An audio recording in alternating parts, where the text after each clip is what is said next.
Hello नमस्कार साथियों आप सभी का एक बार फिर से ओपन एसटीडी जीके के इस यूट्यूब चैनल पे स्वागत है। दोस्तों आज की इस वीडियो में हम लोग बात करेंगे राजनीतिक विज्ञान के जो है अति महत्वपूर्ण 40 प्रश्न की बात करेंगे। यह जो है बीपीएससी शिक्षक भर्ती के लिए काफी इंपॉर्टेंट रहने वाला है। इसमें हम लोग देखेंगे वर्ग 1 to 5, 6 to 8, 9, 10 एवं 11 12 सभी वर्गों के लिए इंपॉर्टेंट रहने वाला है। दोस्तों यदि आप हमारे चैनल पर नए हैं तो लाइक सब्सक्राइब शेयर जरूर करेंगे। आइए दोस्तों पहला प्रश्न देखते हैं। पहला प्रश्न की बात करेंगे। देखिए पहला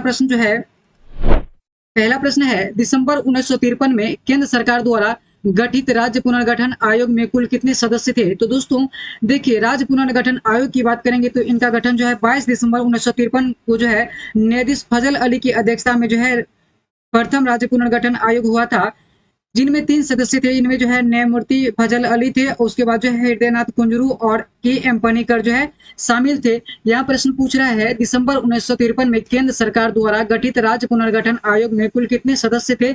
तो इनमें जो है कुल 3 सदस्य थे। तो इस प्रश्न का जो राइट आंसर हो जाएगा ऑप्शन नंबर सी हो जाएगा। उसके बाद देखिए अगला प्रश्न है 7वां संविधान संशोधन अधिनियम किस वर्ष का है। तो दोस्तों 7वां संविधान संशोधन अधिनियम की बात करेंगे तो यह जो है वर्ष 1956 का है। देखिए ऑप्शन ए की बात करेंगे तो ऑप्शन ए में जो है 1953 दिया हुआ है, यह जो है गलत हो जाएगा। बी में 1964 है, यह भी गलत हो जाएगा। और सी की बात करेंगे तो सी में 1974 है, यह भी गलत हो जाएगा। यानी उपयुक्त में से कोई नहीं जो है इस प्रश्न का जो राइट आंसर हो जाएगा। 7वां संविधान संशोधन अधिनियम की बात करेंगे तो यह अधिनियम जो है किसका है 1956 का जो है।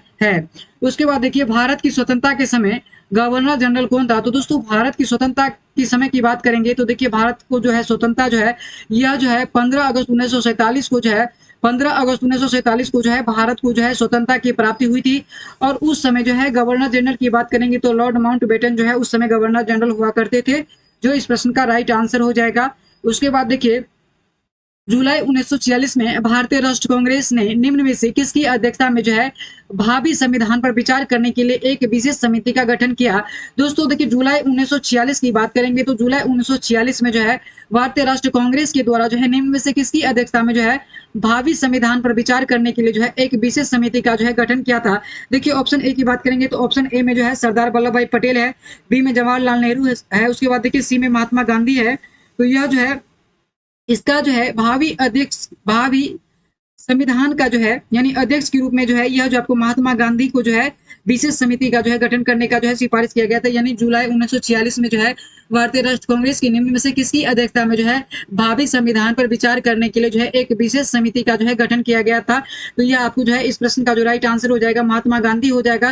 देखिए भारतीय राष्ट्र कांग्रेस की बात करेंगे तो इसका स्थापना जो है 28 दिसंबर 1885 ईस्वी को जो है बम्बई स्थित गोकुलदास तेजपाल संस्कृत विद्यालय में हुआ था। गठन के समय जो है टोटल जो है 72 प्रतिनिधियों ने भाग लिया था। देखिए चारों जो है यह अधिवेशन जो है प्रथम अधिवेशन की बात करेंगे तो प्रथम अधिवेशन देखिए 1885 में जो है बम्बई में हुआ था, जिनमें जो है अध्यक्षता जो है बोमेश चंद्र बनर्जी कर रहे थे। और कांग्रेस के जो है गठन जो है यह किसके द्वारा किया गया था। तो यह जो है आपको एओ हुम के द्वारा जो है कांग्रेस का जो है स्थापना किया गया था। और प्रथम अधिवेशन की अध्यक्षता जो है बोमेश चंद्र यानी डब्ल्यू सी बनर्जी के द्वारा किया गया था। और उसके बाद देखिए दूसरा अधिवेशन की बात करेंगे तो दूसरा अधिवेशन का आयोजन जो है कलकत्ता में हुआ था। इनकी अध्यक्षता जो है दादा भाई नौरोजी के द्वारा किया गया था। यह जो है 3 बार जो है भारतीय राष्ट्र कांग्रेस की अध्यक्षता की थी। उसके बाद देखिए तीसरा की बात करेंगे तो तीसरा आपको जो है मद्रास हो जाएगा। मद्रास में जो है यह आपको जो है बदरुद्दीन तैयब जी थे, जो कि प्रथम मुस्लिम कांग्रेस के अध्यक्ष बने थे। उसके बाद देखिए 88 की बात करेंगे तो 1888 में जो है आपको जो है इलाहाबाद प्रयागराज में जो है चौथा अधिवेशन हुआ था, जिनकी अध्यक्षता जो है जॉर्ज यूले के द्वारा किया गया था, जो कि प्रथम ब्रिटिश अधिकारी थे। तो इस प्रश्न का जो राइट आंसर हो जाएगा ऑप्शन नंबर सी हो जाएगा। उसके बाद देखिए अगला प्रश्न है निम्न में से कौन संविधान सभा के प्रारूप समिति में शामिल नहीं थे। तो दोस्तों प्रारूप समिति की बात करेंगे तो देखिए प्रारूप समिति का गठन कब होता है। तो इनका गठन जो है 29 अगस्त 1947 को जो है बी आर अम्बेडकर की अध्यक्षता में जो है प्रारूप समिति का जो है गठन किया जाता है। कब 29 अगस्त 1947 को जो है प्रारूप समिति का गठन किया जाता है। और इनमें देखिए एच सी मुखर्जी की बात करेंगे तो ऑप्शन ए में जो है एच सी मुखर्जी दिया हुआ है, बी में देखिए के एम मुंशी है, और सी में जो है एन माधव राय है। तो दोस्तों देखिए यहाँ देखेंगे हम लोग तो देखिए एच सी मुखर्जी की बात करेंगे तो यह जो है इनमें शामिल नहीं था। तो इस प्रश्न का जो राइट आंसर हो जाएगा एच सी मुखर्जी हो जाएगा। उसके बाद देखिए अगला प्रश्न है वर्ष 1946 के जो है अंतरिम सरकार में जो है श्रम मंत्री निम्न में से किसे बनाया गया था। तो दोस्तों वर्ष 1946 में जो है अंतरिम सरकार में जो है श्रम मंत्री की बात करेंगे तो यह जो है किसको बनाया गया था। तो देखिए श्रम मंत्री की बात करेंगे तो यह आपको जो है जगजीवन राम को जो है श्रम मंत्री बनाया गया था। किसको बनाया गया था, जगजीवन राम को जो है श्रम मंत्री बनाया गया था। यहाँ ऑप्शन ए में जो है सरदार वल्लभ पटेल है। उसके बाद देखिए बी में जो है जॉन मताई है, सी में जो है आसफ अली है। तो दोस्तों इस प्रश्न का जो राइट आंसर हो जाएगा उपयुक्त में से कोई नहीं हो जाएगा। एक बार जो है हम लोग जो है एक झलक जो है देखेंगे। देखिए 1946 के जो है अंतरिम सरकार में जो है मंत्रियों को देखेंगे जो एग्जाम में कई बार पूछे जाते हैं। तो देखिए पंडित जवाहरलाल नेहरू की बात करेंगे तो यह जो है कार्यकारी परिषद के उपाध्यक्ष, विदेश विभाग एवं राष्ट्रमंडल से संबंधित मामले के जो है मंत्री, यह आपको जवाहरलाल नेहरू देखने को मिलता है। उसके बाद देखिए वल्लभ भाई पटेल की बात करेंगे तो यह जो है गृह सूचना एवं प्रसारण मंत्रालय जो है पटेल भाई के पास था। उसके बाद देखिए बलदेव सिंह की बात करेंगे तो इनको जो है रक्षा मंत्रालय दिया गया था।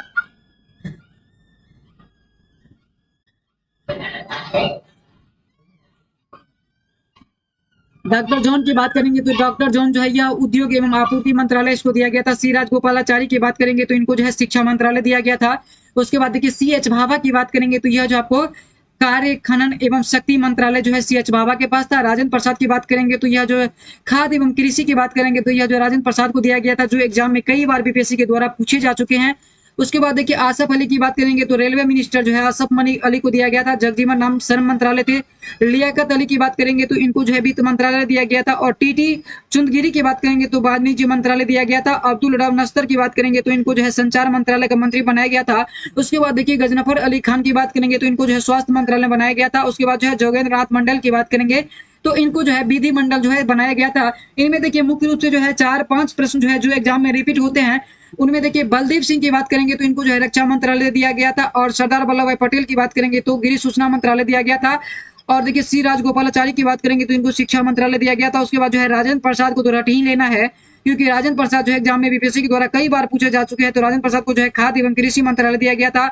और जगजीवन राम जो है इनको जो है श्रम मंत्रालय दिया गया था। लियाकत अली की बात करेंगे तो इनको जो है वित्त मंत्रालय जो है दिया गया था। यह जो है 5 या 6 की बात करेंगे तो यह एग्जाम में जो है इनसे क्वेश्चन आपको देखने को मिल सकता है। तो इस प्रश्न का जो राइट आंसर हो जाएगा उपयुक्त में से कोई नहीं हो जाएगा। उसके बाद देखिए अगला प्रश्न है भारतीय संसद के कितने अंग है। तो दोस्तों भारतीय संसद की बात करेंगे तो देखिए संसद के संबंधित अनुच्छेद की बात करेंगे तो यह अनुच्छेद 79 में जो है भारतीय संसद के बारे में जो है इनके गठन से संबंधित प्रावधान किया गया है। उसके बाद देखिए सांसद की बात करेंगे तो यह आपको जो है तीनों से मिलकर बना होता है, जिसमें लोकसभा होता है, राज्यसभा होता है और राष्ट्रपति होता है। तो देखिए लोकसभा की बात करेंगे तो लोकसभा जो है अनुच्छेद 82 में, सॉरी अनुच्छेद 81 की बात करेंगे तो अनुच्छेद 81 में जो है लोकसभा से संबंधित प्रावधान है। उसके बाद देखिए 80 की बात करेंगे तो 80 में जो है राज्यसभा से संबंधित प्रावधान है। लोकसभा को जो है निम्न सदन बोला जाता है, राज्यसभा को उच्च सदन बोला जाता है। और लोकसभा के लिए एज की बात करेंगे तो मिनिमम एज जो है 25 वर्ष है। राज्यसभा के लिए एज की बात करेंगे तो मिनिमम जो है 30 वर्ष है। राष्ट्रपति, उपराष्ट्रपति एवं राज्यपाल के लिए एज की बात करेंगे तो इनके लिए जो है मिनिमम एज जो है 35 वर्ष है। वही विधानसभा के लिए बात करेंगे तो विधानसभा के लिए जो एज की बात करेंगे तो यह आपको 25 वर्ष है। और विधान परिषद के लिए एज की बात करेंगे तो यह जो आपको 30 वर्ष है। तो इस प्रश्न का जो राइट आंसर हो जाएगा भारतीय संसद के कितने अंग है। तो भारतीय संसद के जो है 3 अंग है। तो इस प्रश्न का जो राइट आंसर हो जाएगा ऑप्शन नंबर बी हो जाएगा। उसके बाद देखिए अगला प्रश्न है वर्तमान में भारत के कितने राज्यों में जो है विधान परिषद की उपस्थिति है। तो दोस्तों विधान परिषद की बात करेंगे तो यह जो आपको संविधान के अनुच्छेद 169 के तहत जो है विधान परिषद का जो है सृजन या समापन से संबंधित अनुच्छेद की बात करेंगे तो 169 हो जाएगा। वर्तमान समय में भारत के जो है कितने राज्यों में विधान परिषद है। तो देखिए वर्तमान समय की बात करेंगे तो भारत के 6 राज्यों में विधान परिषद जो है। तो इनमें देखिए 6 राज्य के बारे में देखेंगे तो देखिए आंध्र प्रदेश हो गया, उत्तर प्रदेश, बिहार, महाराष्ट्र, उसके बाद जो है कर्नाटक हो जाएगा, तेलंगाना हो जाएगा। इन 6 राज्यों में जो है द्विसदनीय विधानमंडल है, जिनमें आंध्र प्रदेश, उत्तर प्रदेश, बिहार, महाराष्ट्र, कर्नाटक, तेलंगाना, यह सभी जो है एग्जाम के लिए इंपॉर्टेंट हो सकता है, एग्जाम में पूछे जाते हैं।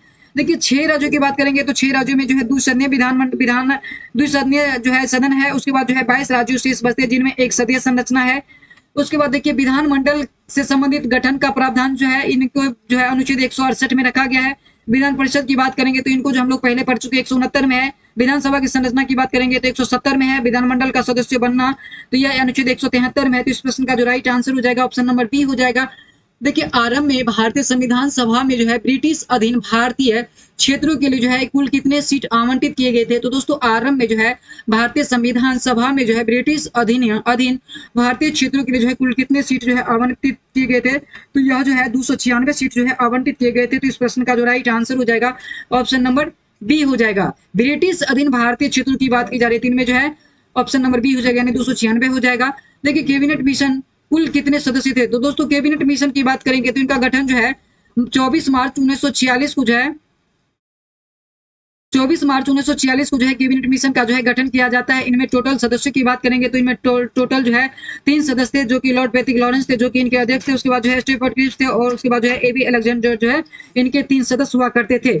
उसके बाद देखिए रेगुलेटिंग एक्ट 1773 के दोषों को दूर करने के उद्देश्य से किस वर्ष जो है एक संशोधन अधिनियम लाया गया था?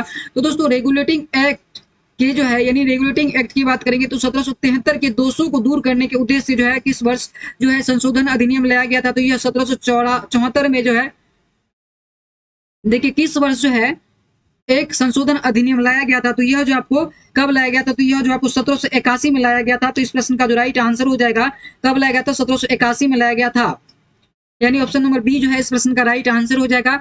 उसके बाद देखिए निम्न में से किस अधिनियम के द्वारा जो है ब्रिटिश ईस्ट इंडिया कंपनी के लिए जो है एक बोर्ड ऑफ कंट्रोलर का जो है सृजन किया गया था? तो दोस्तों निम्न में से किस अधिनियम के द्वारा जो है ब्रिटिश ईस्ट इंडिया कंपनी के लिए जो है एक बोर्ड ऑफ कंट्रोलर का जो है सृजन किया गया था? तो यह जो है पीस इंडिया एक्ट 1784 के तहत जो है बोर्ड ऑफ कंट्रोलर का जो है गठन किया गया था। तो इस प्रश्न का जो राइट आंसर हो जाएगा ऑप्शन नंबर सी हो जाएगा। देखिए किस अधिनियम द्वारा पहली बार ब्रिटिश ईस्ट इंडिया कंपनी को जो है व्यापारिक एकाधिपत्य को समाप्त किया गया था?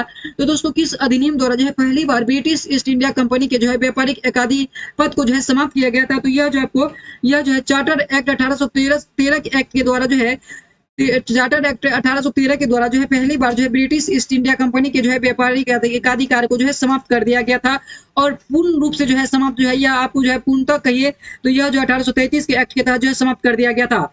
उसके बाद देखिए अगला प्रश्न है निम्नलिखित में से कौन सा उपबंध जो है भारत शासन अधिनियम 1919 का है? तो देखिए भारत शासन अधिनियम 1900 संबंधित हम लोग देखिए तथ्यों को देखेंगे तो इनको जो है मॉन्टेग्यू चेम्सफोर्ड प्रतिवेदन के रूप में जो है जाना जाता है, यह सही है। उसके बाद देखिए द्विसदनीय व्यवस्था का गठन किया गया था, यह भी है। उसके बाद देखिए केंद्रीय लोक सेवा आयोग का भी गठन किया गया था और पहली बार जो है केंद्रीय बजट यानी केंद्रीय बजट राज्यों के बजट से जो है अलग हुआ था। सिख, भारतीय, ईसाई, आंग्ल भारतीय और यूरोपियों के लिए जो है पृथक निर्वाचन का जो है सिद्धांत जो है विस्तार किया गया था। तो यहाँ प्रश्न पूछा जा रहा है कि कौन सा उपबंध जो है भारत शासन अधिनियम 1919 का है? तो देखिए प्रांतों में जो है 2 शासन की शुरुआत, यह भी है। उसके बाद देखिए केंद्र एवं जो है प्रांतीय विषयों का पृथकीकरण, यह भी है। प्रांतीय विषयों को जो है आरक्षित एवं हस्तांतरित श्रेणियों में जो है बांटा गया, यह भी है। तो इस प्रश्न का जो राइट आंसर हो जाएगा यानी तीनों जो है इस प्रश्न का राइट आंसर हो जाएगा। तो उपयुक्त में से 1 से अधिक यानी डी नंबर की बात करेंगे तो डी नंबर जो है इस प्रश्न का जो राइट आंसर हो जाएगा, डी नंबर हो जाएगा। उसके बाद देखिए अगला प्रश्न है, देखिए समान वर्ग अर्थात अनारक्षित वर्ग में जो है आर्थिक रूप से कमजोर यानी ईडब्ल्यूएस की चर्चा की जा रही है। तो देखिए समान वर्ग अर्थात अनारक्षित वर्ग में आर्थिक रूप से कमजोर लोगों के लिए जो है 10% आरक्षण की व्यवस्था का उपबंध जो है निम्न में से किस संविधान संशोधन अधिनियम से जो है प्रदान किया गया है? तो दोस्तों ईडब्ल्यूएस की बात करेंगे तो ईडब्ल्यूएस के द्वारा जो है 10% आरक्षण की बात जो है यह जो है 103वीं संविधान संशोधन 2019 के द्वारा जो है 10% का जो है आरक्षण जो है दिया गया है। देखिए 101वां संविधान संशोधन की बात करेंगे तो 101वां संविधान संशोधन का संबंध जो है जीएसटी से है। उसके बाद देखिए 102वां संविधान संशोधन अधिनियम 2018 की बात करेंगे तो इनका संबंध जो है राष्ट्रीय पिछड़ा वर्ग आयोग से जो है इनका संबंध रहा है। तो इस प्रश्न का जो राइट आंसर हो जाएगा यानी ऑप्शन नंबर सी जो है इस प्रश्न का जो राइट आंसर हो जाएगा। उसके बाद देखिए अगला प्रश्न देखिए किसी राज्य में मुख्यमंत्री सहित मंत्रियों की संख्या किसी भी स्थिति में है? तो दोस्तों देखिए किसी राज्य में जो है मुख्यमंत्रियों सहित मंत्रियों की बात करेंगे तो यह जो आपको 15% से अधिक नहीं होना चाहिए और कुल मिलाकर के जो है 12 से कम भी नहीं होना चाहिए। तो इस प्रश्न का जो राइट आंसर हो जाएगा, देखिए राज्य में जो है विधानसभा के सदस्यों की कुल सदस्यों की संख्या के जो है 15% से अधिक नहीं होना चाहिए और 12 से कम भी नहीं होना चाहिए। तो यानी ए और बी दोनों सही हो जाएगा, यानी ऑप्शन नंबर डी की बात करेंगे तो ऑप्शन नंबर डी जो कि 1 से अधिक जो है इस प्रश्न का जो राइट आंसर हो जाएगा, यानी ऑप्शन नंबर डी हो जाएगा। उसके बाद देखिए अगला प्रश्न की बात करेंगे तो अगला प्रश्न जो है भारतीय संविधान सभा के समक्ष उद्देश्य प्रस्ताव किसके द्वारा जो है प्रस्तुत किया गया है? तो दोस्तों भारतीय संविधान सभा के समक्ष जो है उद्देश्य प्रस्ताव की बात करेंगे तो यह आपको जो है 13 दिसंबर 1946 को जो है पंडित जवाहरलाल नेहरू के द्वारा जो है भारतीय संविधान सभा के समक्ष जो है उद्देश्य प्रस्ताव जो है प्रस्तुत किया जाता है। तो देखिए ऑप्शन ए की बात करेंगे तो ऑप्शन ए में जो है डॉक्टर राजेंद्र प्रसाद है, बी में सच्चिदानंद सिन्हा है और सी में बी आर अम्बेडकर है, यानी इस प्रश्न का जो राइट आंसर हो जाएगा ऑप्शन नंबर ई हो जाएगा, उपयुक्त में से कोई नहीं हो जाएगा। और देखिए उद्देश्य प्रस्ताव की बात करेंगे तो यह जो है किसके द्वारा जो है प्रस्तुत किया गया? तो यह आपको जो है जवाहरलाल नेहरू के द्वारा जो है प्रस्तुत किया गया था, जिसने संविधान के निर्माण के लिए जो है सटीक दर्शन एवं मार्गदर्शक सिद्धांत प्रदान किया और बाद में भारत के संविधान द्वारा जो है प्रस्तावना के रूप में जो है उद्देश्य प्रस्ताव को जो है 22 जनवरी 1947 को जो है स्वीकार किया गया था।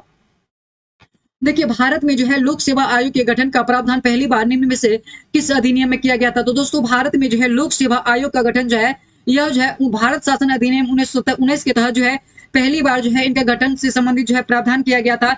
देखिए, लॉर्ड ली के नेतृत्व में जो है 1927 में जो है रॉयल कमीशन का जो है नियुक्त हुआ था, जिन्होंने 27 मार्च 1924 को विवरण में जो है लोकसभा की स्थापना की आवश्यकता पर जो है विशेष बल दिया, जिसका कहीं न कहीं जो है कहीं न कहीं जो है यह जो है भारत शासन अधिनियम 1919 में जो है इनकी झलक देखने को मिलता है। तो इस प्रश्न का जो राइट आंसर हो जाएगा ऑप्शन नंबर बी हो जाएगा। ली आयोग की सिफारिश पर जो है 27 मार्च 1924 को जो है इनका स्थापना किया जाता है। उसके बाद देखिए, बलात् श्रम को भारत संविधान के किस अनुच्छेद से जो है प्रतिषेधित किया गया है? तो दोस्तों, बलात् श्रम की बात करेंगे तो देखिए, बलात् श्रम जो है यह जो है किस अनुच्छेद में है? तो देखिए, बलात् श्रम की बात करेंगे तो यह जो है अनुच्छेद आपको जो है 23 की बात करेंगे तो 1923 में जो है बलात् श्रम से संबंधित जो है प्रतिषेध का जो है वर्णन किया गया है। देखिए, हम लोग देखेंगे यहाँ जो है अनुच्छेद जो है लगभग 20 से 25 अनुच्छेद है जो एग्जाम के लिए इंपॉर्टेंट हो सकता है और एग्जाम में इसी तरह के प्रश्न पूछे जाते हैं। तो हम लोग एक बार इसको जो है रिवीजन करते हैं। तो देखिए, अनुच्छेद 1 की बात करेंगे तो अनुच्छेद 1 में जो है संघ एवं राज्य क्षेत्र है। 2 में जो है नए राज्यों का प्रवेश एवं स्थापना है। 2 में क्या है? नए राज्यों का प्रवेश एवं स्थापना है। उसके बाद देखिए, 3 में भी जो है 3 में जो है राज्यों के नाम, जिला आदि का जो है परिवर्तन से संबंधित जो है बातों अनुच्छेद 3 में है। उसके बाद देखिए, 12 से 35 की बात करेंगे तो मूल अधिकार है। 14 में जो है विधि के समक्ष समानता का अधिकार है। 17 में जो है अस्पृश्यता का अंत है। 19 की कौ में जो है प्रेस की स्वतंत्रता है। उसके बाद देखिए, 21 में जो है प्राण एवं दैहिक स्वतंत्रता है। 21 की कौ में जो है 14 वर्ष के बच्चों के लिए जो निःशुल्क एवं अनिवार्य शिक्षा जो है 21 की कौ में है। 23 की बात करेंगे तो 23 में बलात् श्रम निषेध कानून है। 24 में जो है बालकों के नियोजन का जो है प्रतिषेध है। 36 से 51 की बात करेंगे तो इनमें जो है डीपीएसपी यानी राज्य के नीति निर्देशक तत्व के बारे में चर्चा किया गया है। 40 की बात करेंगे तो 40 में जो है ग्राम पंचायतों का संगठन है। 21 की कौ में जो है बच्चों के लिए निःशुल्क एवं अनिवार्य शिक्षा है। 51 की कौ की बात करेंगे तो जो 51 की कौ में जो है मूल कर्तव्य है। 52 में जो है भारत का राष्ट्रपति है। 54 में जो है राष्ट्रपति का निर्वाचन है। उसके बाद देखिए, 61 की बात करेंगे तो राष्ट्रपति पर महाभियोग है। 72 में जो है राष्ट्रपति का क्षमादान है। 75 में जो है प्रधानमंत्री एवं मंत्रिपरिषद की नियुक्ति है। 79 में जो है संसद का गठन है। 80 में जो है राज्यसभा है। 81 में लोकसभा है। 85 में जो है लोकसभा का जो है विघटन से संबंधित प्रावधान है। 108 के तहत जो है संयुक्त अधिवेशन जो है राष्ट्रपति के द्वारा जो है बुलाया जाता है। तो इस प्रश्न का जो राइट आंसर हो जाएगा, बलात् श्रम निषेध की बात करेंगे तो ये आपको अनुच्छेद 23 में हो जाएगा। उसके बाद देखिए, अगला प्रश्न की बात करेंगे तो दोस्तों, अगला प्रश्न जो है प्रश्न क्या हम लोग देखेंगे। देखिए, 20 में देखिए, 20 में क्या है? 20 में जो है देखिए, 20 में है त्वरित सुनवाई के लिए जो है त्वरित सुनवाई के अधिकार को व्यक्तिगत के जो है मौलिक अधिकार के रूप में देखते हुए सर्वोच्च न्यायालय ने इसे संविधान के किस अनुच्छेद के अंतर्गत माना है? तो दोस्तों, त्वरित सुनवाई के अधिकार को जो है व्यक्ति के जो है मौलिक अधिकार के रूप में देखते हुए सर्वोच्च न्यायालय ने इसे संविधान के किस अनुच्छेद के अंतर्गत माना है? तो यह जो है अनुच्छेद 21 के अंतर्गत जो है माना गया है। तो इस प्रश्न का जो राइट आंसर हो जाएगा ऑप्शन ए हो जाएगा, यानी अनुच्छेद 21 हो जाएगा। उसके बाद देखिए, अगला प्रश्न है, किसने कहा राजनीति कानून तौर पर यह स्पष्ट करती है कि हमें क्या करना चाहिए और क्या नहीं करना चाहिए? दोस्तों, स्टेटमेंट की बात करेंगे तो स्टेटमेंट जो है बीपीएससी के एग्जाम के लिए काफी जो है इंपॉर्टेंट रहने वाला है। किसने कहा कि राजनीति कानून तौर पर यह स्पष्ट करती है कि हमें क्या करना चाहिए और क्या नहीं करना चाहिए? तो यह स्टेटमेंट जो है किसके द्वारा दिया गया था? तो देखिए, ऑप्शन ए में जो है प्लेटो है, बी में अरस्तु है, सी में टी.एच. ग्रीन है। तो यह स्टेटमेंट जो है किसके द्वारा दिया गया था? राजनीतिक कानून तौर पर यह स्पष्ट करता है कि हमें क्या करना चाहिए और क्या नहीं करना चाहिए। तो यह जो है अरस्तु को जो है दिया गया था, अरस्तु के द्वारा जो है दिया गया था, जिन्हें राजनीतिक विज्ञान के फादर भी यानी पिता भी कहे जाते हैं। उसके बाद देखिए, अरस्तु की पुस्तक है। तो दोस्तों, अरस्तु की पुस्तक की बात करेंगे तो देखिए, ऑप्शन ए में जो है दो रिपब्लिक की बात करेंगे तो दोस्तों, दो रिपब्लिक जो है यह आपको जो है किसका है? तो यह जो आपको प्लूटो का जो है दो रिपब्लिक है। उसके बाद देखिए, दो पॉलिटिक्स की बात करेंगे तो यह आपको जो है अरस्तु महोदय का है। उसके बाद देखिए, अर्थशास्त्र की बात करेंगे तो यह आपको किसका है? यह आपको जो है चाणक्य का पुस्तक है। यह जो है चाणक्य द्वारा जो है लिखा पुस्तक है। तो इस प्रश्न का जो राइट आंसर हो जाएगा ऑप्शन नंबर बी हो जाएगा। पॉलिटिक्स के लेखक जो है अरस्तु है, अर्थशास्त्र के लेखक चाणक्य है, द रिपब्लिक के लेखक प्लूटो है। किसने राजनीति की तुलना जो है स्त्री और पुरुष के शारीरिक संबंध से की है? तो दोस्तों, किसने राजनीति की तुलना जो है स्त्री और पुरुष के जो है शारीरिक संबंध से की है? तो यह जो है किसके द्वारा किया गया था? तो यह जो आपको वर्नार्ड क्रिक के द्वारा जो है किया गया था। तो इस प्रश्न का जो राइट आंसर हो जाएगा ऑप्शन नंबर ए हो जाएगा। देखिए, अधिकार सामाजिक जीवन की वे दशाएं हैं जिसके बिना मनुष्य अपना पूर्ण विकास नहीं कर पाता है। यह कथन किसका है? तो दोस्तों, अधिकार जो है सामाजिक जीवन की वे दशाएं हैं जिनके बिना मनुष्य अपना पूर्ण विकास नहीं कर पाता। यह कथन जो है किसके द्वारा दिया गया है? ऑप्शन ए की बात करेंगे तो ऑप्शन ए में लॉस्की है, बी में हॉलैंड है, सी में जो है गार्नर है। तो दोस्तों अधिकार सामाजिक जीवन की वी दशाएं हैं जिनके बिना मनुष्य अपना पूर्ण विकास नहीं करता है। तो यह जो है स्टेटमेंट जो है किसके द्वारा दिया गया था, तो यह लॉस्की महोदय के द्वारा जो है यह स्टेटमेंट दिया गया था। तो इस प्रश्न का जो राइट आंसर हो जाएगा ऑप्शन नंबर ए हो जाएगा।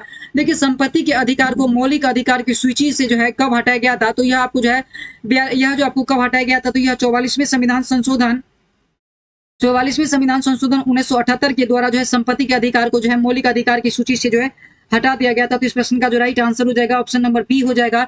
देखिए सूची 1 को सूची 2 के साथ जो है मिलान करने के लिए दिया हुआ है। देखिए अनुच्छेद 124 की बात करेंगे तो दोस्तों अनुच्छेद 124 की बात करेंगे तो यह जो है अनुच्छेद 124 जो है यह किससे संबंधित है, तो यह आपको जो है संघ की न्यायपालिका की बात करेंगे तो यह अनुच्छेद 124 जो है संघ की न्यायपालिका से संबंधित है। अनुच्छेद 5 की बात करेंगे तो यह नागरिकता से संबंधित है, यानी एक का जो है 3 हो जाएगा। तो देखिए एक का 3 जो है सी में है। उसके बाद देखिए बी 5 की बात करेंगे तो यह नागरिकता से संबंधित है, तो 2 का जो है 4 हो जाएगा। उसके बाद देखिए 352 की बात करेंगे तो आकस्मिक जो है प्रावधान है। और 245 की बात करेंगे तो 245 में जो है विधायी शक्ति का जो वर्णन है। तो इस प्रश्न का जो राइट आंसर हो जाएगा ऑप्शन नंबर सी हो जाएगा। उसके बाद देखिए अगला प्रश्न, देखिए अगला प्रश्न है उच्चतम न्यायालय के न्यायाधीश की जो है सेवानिवृत्ति की आयु है। तो दोस्तों उच्चतम न्यायालय की जो है न्यायाधीश की जो है सेवानिवृत्ति की आयु की बात करेंगे तो यह जो है कितना वर्ष हो जाएगा, यानी सुप्रीम कोर्ट की बात की जा रही है तो सुप्रीम कोर्ट का जो है 65 वर्ष हो जाएगा। और हाई कोर्ट की बात करेंगे तो दोस्तों हाई कोर्ट का जो है हाईकोर्ट के जो है न्यायाधीश की जो है सेवानिवृत्ति की आयु की बात करेंगे तो ये आपको जो है 62 वर्ष हो जाएगा और सुप्रीम कोर्ट की जो है 65 वर्ष हो जाएगा। तो इस प्रश्न का जो राइट आंसर हो जाएगा ऑप्शन नंबर ए हो जाएगा। देखिए संयुक्त राज्य महासभा द्वारा जो है मानव अधिकारों की जो है विश्वव्यापी घोषणा जो है कब स्वीकृत की गई थी, तो दोस्तों संयुक्त राष्ट्र महासभा द्वारा जो है मानव अधिकारों की जो है विश्वव्यापी घोषणा कब स्वीकृत की गई थी, तो यह जो है कब किया गया था, तो यह जो आपको 10 दिसंबर 1948 को जो है किया गया था। तो इस प्रश्न का जो राइट आंसर हो जाएगा 10 दिसंबर 1948 हो जाएगा। देखिए भारत में जो है प्रथम आम चुनाव कब प्रारंभ हुआ और समाप्त हुआ, तो दोस्तों भारत में आम चुनाव के प्रारंभ की बात करेंगे तो प्रारंभ तो 1951 ईस्वी में हुआ था और समाप्ति की बात करेंगे तो 1952 में हुआ था। तो यानी ए और सी जो है इस प्रश्न का जो दोनों आंसर हो जाएगा, यानी उपयुक्त में से एक से अधिक हो जाएगा।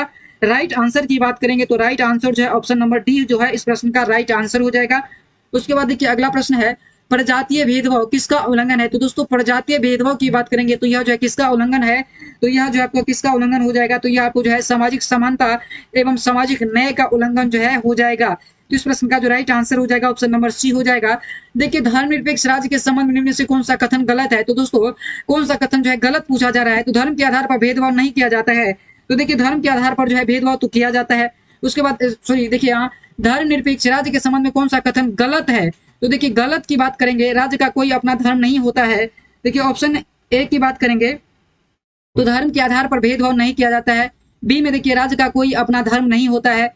और सी में देखिए सभी लोग को जो है अपना अपना धर्म मानने और उसके अनुसार आचरण करने का अधिकार है, यह तो सही हो जाएगा। उसके बाद देखिए राज्य का कोई अपना धर्म नहीं है, तो देखिए राज्य का कोई अपना धर्म नहीं होता है। देखिए धर्म के आधार पर जो है भेदभाव नहीं किया जाता है। तो इस प्रश्न का जो राइट आंसर हो जाएगा ऑप्शन नंबर बी जो है इस प्रश्न का राइट आंसर हो जाएगा। उसके बाद देखिए स्विट्जरलैंड में महिलाओं का जो है मताधिकार कब प्रदान जो है प्राप्त किया गया था, यानी कब प्राप्त हुआ था, तो दोस्तों स्विट्जरलैंड में जो है महिलाओं को मताधिकार जो है कब जो है प्राप्त किया गया था, कब प्राप्त हुआ था, तो यह जो है कब प्राप्त हुआ था, तो यह आपको जो है 1971 में जो है महिलाओं को जो है स्विट्जरलैंड में जो है मताधिकार जो है प्रदान किया गया था। तो इस प्रश्न का जो राइट आंसर हो जाएगा ऑप्शन नंबर सी हो जाएगा। निम्नलिखित में से कौन सा बयान जो है सही है, देखिए सही की बात करेंगे बड़े लोकतांत्रिक देशों में जो है सामाजिक विभेद उत्पन्न होती है।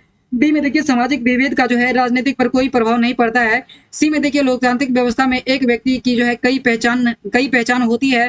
तो यह जो है इस प्रश्न का जो राइट आंसर हो जाएगा। उसके बाद देखिए अगला प्रश्न है रंगभेद की नीति के विरुद्ध आवाज उठाने वाला कौन था, तो दोस्तों रंगभेद की नीति के विरुद्ध आवाज उठाने वाले व्यक्ति की बात करेंगे तो कौन व्यक्ति थे, तो यह जो आपको मार्टिन लूथर किंग जूनियर थे जो कि रंगभेद की नीति के खिलाफ जो है आवाज उठाया था। तो इस प्रश्न का जो राइट आंसर हो जाएगा मार्टिन लूथर किंग जूनियर हो जाएगा। देखिए सूची 1 और सूची 2 को मिलान करना है। देखिए मूल अधिकार की बात करेंगे तो मूल अधिकार जो है यह जो आपको मूल अधिकार की बात करेंगे तो यह जो है मूल अधिकार जो है अमेरिका के संविधान से लिया गया था। संसदीय व्यवस्था की बात करेंगे तो ब्रिटेन के संविधान से लिया गया था। राज्य की नीति निर्देशक तत्व की बात करेंगे तो यह आयरलैंड के संविधान से लिया गया है। उसके बाद देखिए संविधान संशोधन प्रक्रिया की बात करेंगे तो यह दक्षिण अफ्रीका के संविधान से लिया गया है। यानी देखिए 3 का जो है 3 हो जाएगा। उसके बाद जो है 3 का 3 हो जाएगा। 1 का जो है 2 देखिए इसमें है और इसमें है, और 2 का 1 देखिए जो है ये दोनों में है। उसके बाद देखिए 3 का जो है 3 किसमें है, तो देखिए 3 का 3 इसमें है और 4 का 4 इसमें है। यानी ऑप्शन नंबर ए की बात करेंगे तो ऑप्शन नंबर ए जो है इस प्रश्न का जो राइट आंसर हो जाएगा। देखिए भारतीय संविधान की जो है भारतीय संविधान की उद्देशिका प्रस्तावना की भारत के जो है संप्रभुत्व यहाँ लोकतांत्रिक गणराज्य की जो है जन्म कुंडली किसने कहा था? तो दोस्तों प्रस्तावना को जो है जन्म कुंडली किसने कहा था? तो यह जो है किसके द्वारा जो है कहा गया था? तो यह जो आपको के एम मुंशी को जो है के एन मुंशी के द्वारा जो है प्रस्तावना को जो है जन्म कुंडली कहा गया था। तो इस प्रश्न का जो राइट आंसर हो जाएगा ऑप्शन नंबर ए हो जाएगा। देखिए किसने कहा? नागरिक स्वतंत्र उन अधिकारों और विशेषाधिकारों को कहते हैं जिनको राज्य अपने नागरिक के लिए जो है उत्पन्न करता है और रक्षा करता है। यह स्टेटमेंट किसका है? किसने कहा था कि नागरिक जो है स्वतंत्रता उन अधिकारों और विशेषाधिकारों को कहते हैं जिनको अपने नागरिक के लिए जो है उत्पन्न करता है और रक्षा करता है। तो यह जो है किसके द्वारा स्टेटमेंट दिया गया था? तो यह जो है गेटल के द्वारा जो है यह स्टेटमेंट दिया गया था। तो इस प्रश्न का जो राइट आंसर हो जाएगा ऑप्शन नंबर सी हो जाएगा। देखिए मतदान का अधिकार नागरिक का कैसा अधिकार है? तो दोस्तों मतदान का अधिकार की बात करेंगे तो यह जो है नागरिक का जो है कानूनी अधिकार है। तो इस प्रश्न का जो राइट आंसर हो जाएगा ऑप्शन नंबर सी हो जाएगा। देखिए मतदान के लिए एज की क्राइटेरिया की बात करेंगे तो 18 वर्ष से जो है व्यक्ति जो है मतदान जो है कर सकता है, यानी 18 वर्ष आयु वर्ग के ऊपर की व्यक्ति जो है मतदान कर सकता है। उसके बाद देखिए अगला प्रश्न है प्राथमिक शिक्षा के जो है मौलिक अधिकार को संविधान में कब जगह दी गई थी? तो दोस्तों प्राथमिक शिक्षा को जो है मौलिक अधिकार को जो है संविधान में कब जगह दी गई थी? तो यह जो है 2002 में जो है 86वां संविधान संशोधन 2002 के तहत जो है 86वां संविधान संशोधन 2002 के तहत जो है दिया गया था। 2002 के तहत दिया गया था। तो इस प्रश्न का जो राइट आंसर हो जाएगा ऑप्शन नंबर सी हो जाएगा। देखिए राज्य वित्त आयोग का गठन कौन करता है? तो दोस्तों राज्य वित्त आयोग का गठन जो है यह जो है राज्यपाल के द्वारा किया जाता है। तो इस प्रश्न का जो राइट आंसर हो जाएगा ऑप्शन नंबर बी हो जाएगा। दोस्तों यह 40 प्रश्न जो है एग्जाम के लिए काफी इंपॉर्टेंट थे जिन्हें हम लोगों ने डिस्कस किया। यदि आप हमारे चैनल पे नए हैं और पीडीएफ चाहिए तो आप जो है ओपन स्टडी जी के जो है टेलीग्राम है इन्हीं पे जो है जा करके जो है आप अपना पीडीएफ ले सकते हैं। तो आइए वीडियो देखने के लिए आप सभी को बहुत बहुत धन्यवाद।